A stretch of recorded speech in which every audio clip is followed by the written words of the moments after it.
this is taking a different tone. France had its own pink ballet scandal in the 1959 political era. Portugal's Ballet Rose case wasn't to raise its ugly head until December 1967, but it was much worse in the Catholic and Puritan country with a dictatorship. At the time, the pink ballet scandal was WikiLeaked by the British press, strangely. A heinous scheme of paedophilia, prostitution and abuse of minors involved high figures of the Stato Novo in the Rose Ballet case. The pink ballet, why this was so much worse is the age of the children, the extent and volumes of the crimes, and not that the fact that the parents got suspicious, it was the mothers were heavily involved in providing the children for the politicians, financiers, teachers. This was the stuff of Grandmaster secret society fears.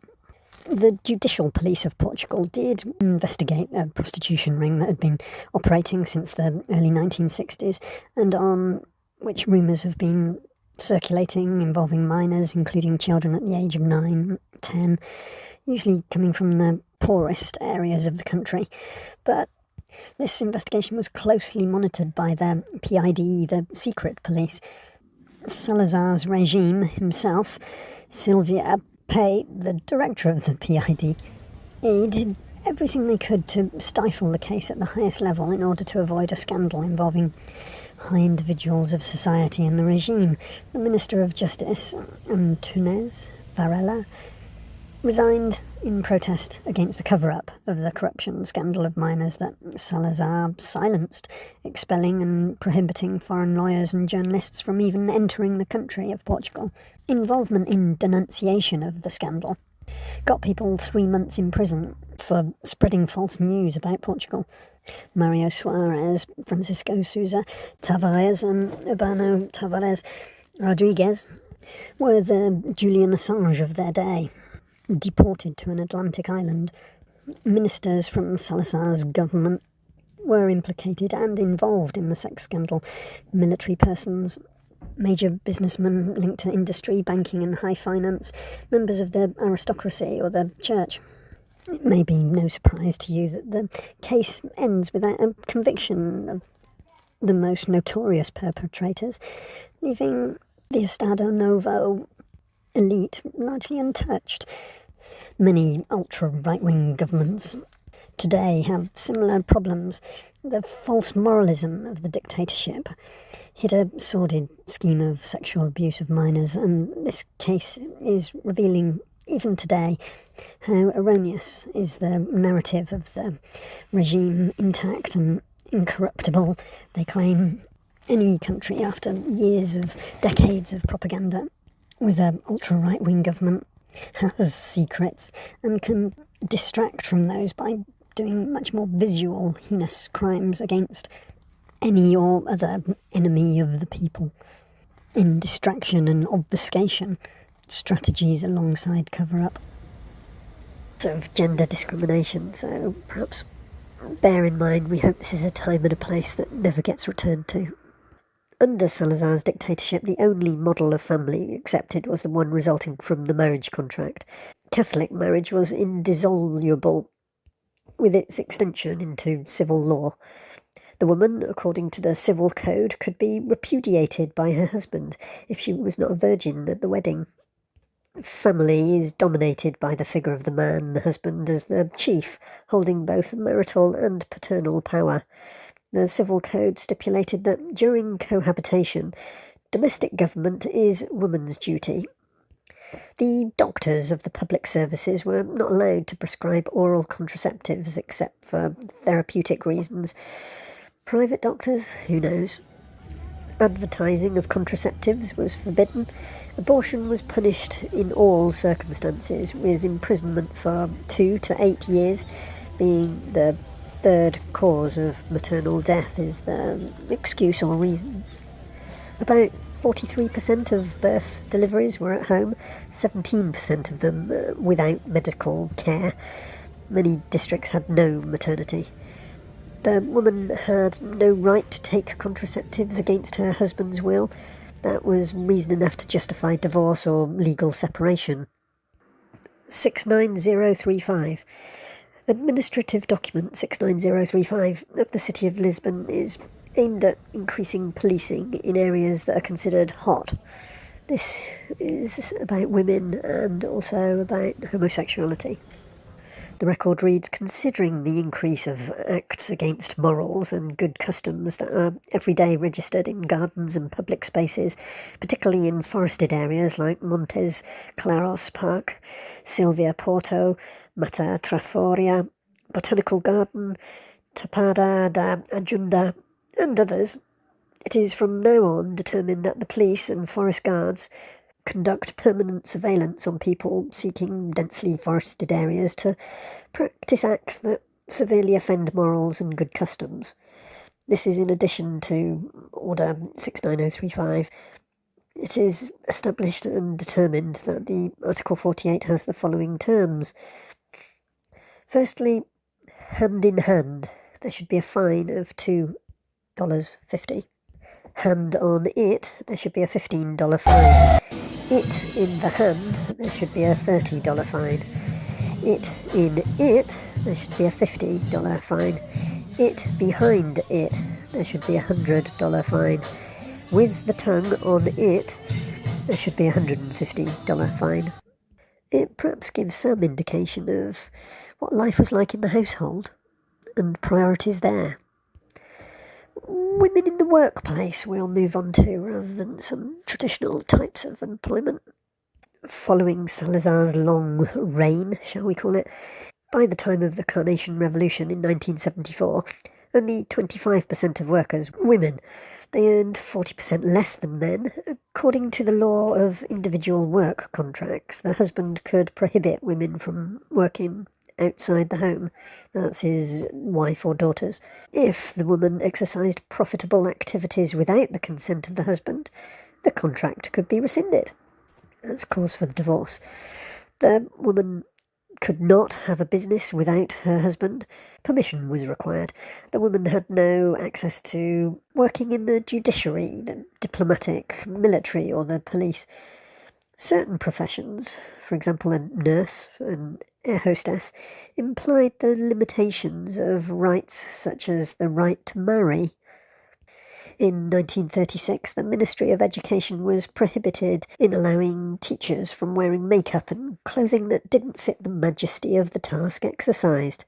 Teachers could only marry with the consent of the minister, provided that the groom had proved good moral and civil behaviour and had a means of subsistence appropriate to the salary of a teacher. The woman couldn't earn more than the man. Salazar stated himself, in countries or places where the married woman competes with the man's work, the family institution for which we fight as a fundamental pillar of a well-ordered society threatens to be undermined, and Portugal is a conservative, paternalistic country, and, God be praised, retarded, a term which I consider more flattering than pejorative. Oh, good old retarded Portugal under the dictatorship of Salazar. In another of his speeches in 1933, the work of a woman outside the home disaggregates, separates family members, makes them strangers. The woman competes to become attractive and welcoming. Homes are made to pay the deference and the submission to her husband as head of household. Just a small extract from the Manual of Moral and Civic Education, which consisted of the school programme in the 1940s. The distinction between legitimate and illegitimate children born inside and outside of marriage, they had different rights. Single mothers had no legal protection. The woman's domicile was the husband's and was obliged to live there. The husband had the right to open his wife's correspondence. Even until 1969, the women couldn't travel outside the country without their husband's authorisation.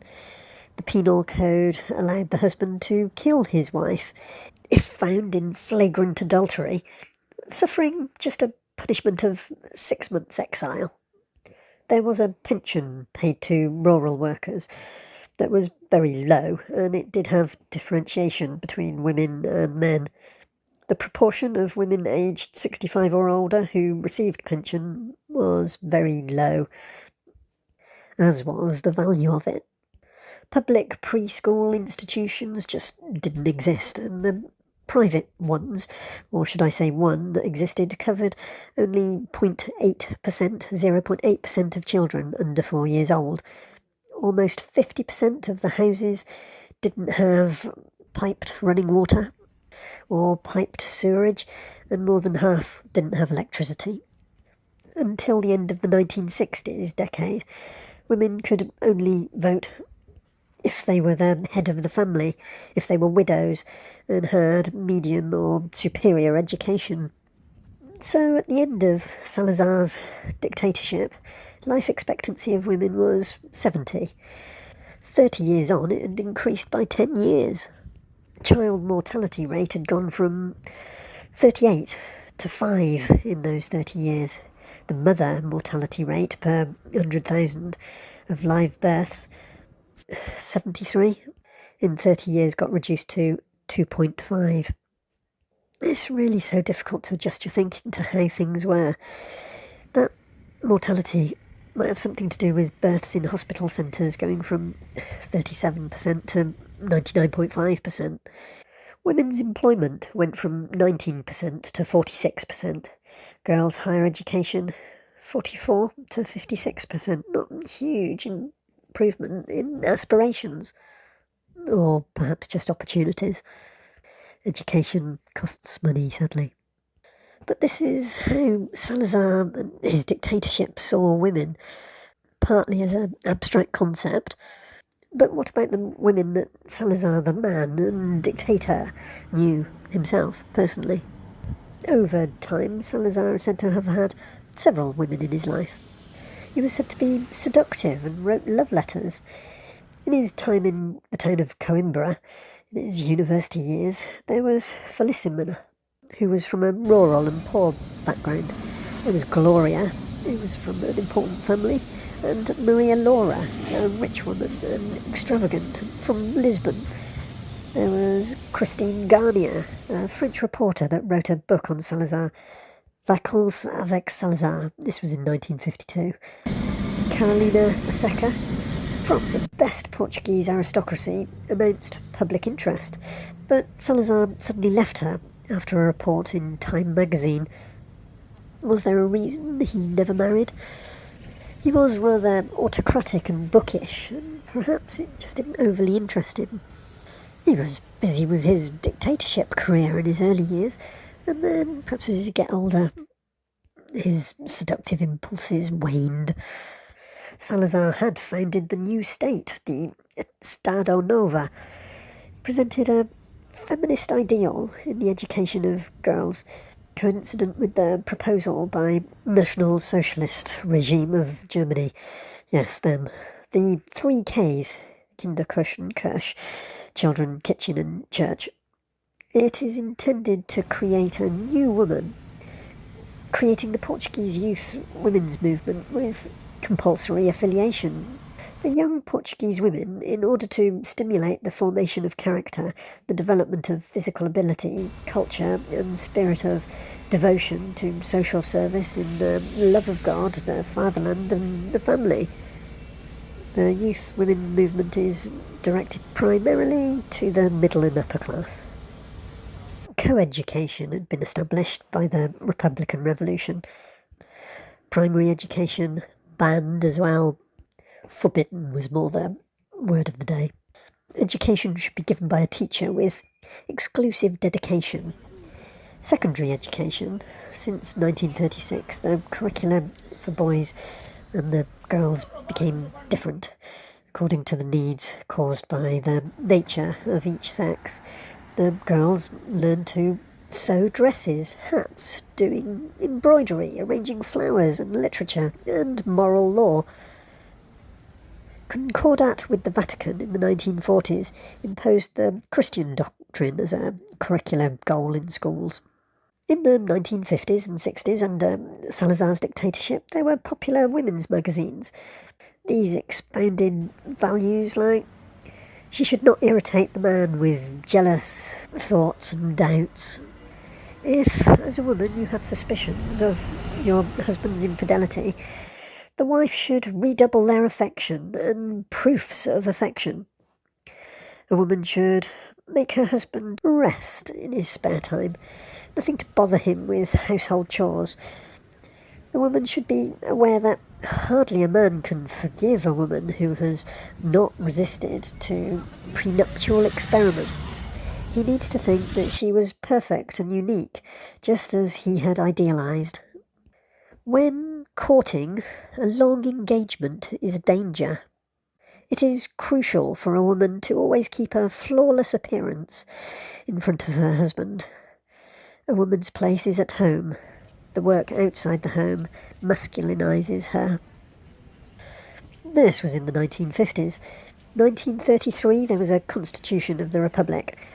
This reaffirmed the equality of citizens before the law, making an exception for women that in certain aspects are different as a result of their nature and for the good of the family. Inside the home, the man has authority, and the woman should be respectful of him. The 1939 Civil Code grants the husband the power to compel the woman to return to the marital home. Compel. A woman cannot have a passport or travel abroad without the permission of their husbands, even if they are separated. In 1968, women acquire political equality. They may vote if they can read and write. If you can read and write, you've been subjected to a fair amount of propaganda, haven't you? But it's still a fairly low percentage of the population. Since 1926, freedom of the press has ended. And there's this censorship of the new regime for any kind of publication, newspaper, magazines, films, books, theatre. April 1949, the press offences shall be judged by the plenary courts. However, nothing could stop the eventual disclosure of the Ballet Rose. The moral corruption of the Ballet Rose in the late 1960s broke a sex scandal involving powerful politicians close to Salazar himself. Very young girls, 8, 9 and 10 years, adolescents who were delivered by mothers for prostitution in private parties, namely Estoril, dancing in private gardens under colour pink floodlights, the Ballet Rose. The disclosure of these facts in the foreign press led to the arrest of the lawyer Dr. Mario Suarez, who was the future Prime Minister after the Democratic Revolution. Prostitution is banned by decree in 1962. Not linking the two things, but homosexuality in this new dictatorial state. Officially, it didn't exist. In the Estado Novo, you could be a homosexual, but you can't express such orientation. Politically, everything that is not seen doesn't exist, Salazar said himself. There was persecution and restriction of freedom to those who were known as homosexual. The Penal Code of 1888 remained the same in what it concerns homosexuality, stipulated still that those who habitually overindulge in practice vices against nature, anti-nature, should suffer safety measures such as internment in special prisons, prohibition of professional activities. That's talking about their 9-to-5 job or whatever hours they kept for a day. It was probably a 6 till 6 or a 18-hour day. Female homosexuality wasn't admitted, it wasn't spoken about, it wasn't written. The Salazar regime didn't want bad examples, as well as trade unionists and anti-regime citizens. Igas Moniz, in a famous book on sexual life in the late 20s, argues that sexual inversion is a disease and therefore the homosexual should not be punished but understood and treated. This was considered a real step forward. The Carnation Revolution of Rua Nova de Cavalho, better known as Pink Street in the Quai de Sodre district. Quai de Sodre perhaps tells you more about its traditional or historic use as a street of gambling dens and brothels and prostitution, met by local criminals and sailors. Lisbon's most central red light district, right up to 2011. Some of the main bars have reinvented themselves in a slightly more conservative and colourful way. It's rather difficult to investigate whether it was the idea of Central Planning Authority, who ended up paying for the regeneration, the facelift that has turned round the neighbourhood's atmosphere and reputation. Few in the way of memories from the past abound, but Music Box under the bridge is still there. Much more socially acceptable type of nightclub than the similar nightclub under a bridge off the town square much further up the main access through Lisbon Central. Rua Cor de Rosa still hosts Penhal Amor, a seasoned bar, and Sol e Pesca, and a few other notorious old bars have stuck around, but are significantly changed. You can't help but wonder whether these bar owners perhaps instigated the turnaround and got the council to pay for it all, through fair means or foul. The owners of such type of bars often use the most nefarious methods. If you're wanting to visit places where 10 or 15 years ago you would have only visited in a much more clandestine way, you would have. The buildings of Pink Street haven't really changed a whole lot. It's quite a superficial window dressing of cheering it up, and I even felt like it hasn't really been cleaned. Certainly not yet cleansed of its taint. But before this modern era, and certainly through Salazar's long dictatorship, and even far back into the era of the monarchy, forested areas like Montes Claros or Park Silva Porto, these were gardens and public spaces known and frequented by similar people. Mata Trafaria, you may be interested in visiting, that had a similar reputation for people seeking densely forested areas to practice acts that severely offend morals and good customs. Tapada de Ajuda, as well as the botanical gardens, had to be under police surveillance once police were invented. The junior aristocrats of the monarchy weren't really supervised. These were outside of the old town centre and a short carriage journey away. Well, there was a very long period of the Portuguese dictator Salazar, and those fascist ideas were all that was known from 1926. But there was, before Salazar, there was a Republican revolution. The period between 1910 to 1926 showed such promise. It didn't go anything like as far as the Weimar Republic in Germany, but the Portuguese Constitution of 1911 under the First Republic granted the right to vote to all Portuguese citizens that were 21, householders and could read. As of the 1910 Republican overthrow of the monarchy of Portugal, women now have the freedom to travel and to dispose of their assets. Marriage is a social contract and can be dissolved. Dissolution is accepted by mutual agreement. Women now have the right to access to positions of administrative and judicial leadership, which had definitely not been the case in the time of the monarchy. In this golden republican era, there's a decrease in the power of the church, with the loss of many benefits. To understand the dictatorship, it helps to understand the man. Salazar, Antonio de Oliveira Salazar, was born to a humble family in 1889 and brought up in the Viseu Seminary until 1908. To that great house I owe part of my education that I otherwise would not have. He studied law at the University of Coimbra until 1914, far from the traditional student's idle moments. Good student, concerned with improving his knowledge and success in life, read his reports. Behaviour-wise, he had difficult relations with his colleagues, often isolated, sheltered in his pride. Kuhn Alil tells us he became a professor of finance at the University of Coimbra, and later became Minister of Finance. Some 10 years later, 5 years in that job, and by 1933 he's made Prime Minister, which he maintains that job for 34 years. Now I'm going to go on to describe lots. 1974 is really considered the start of the end of repression.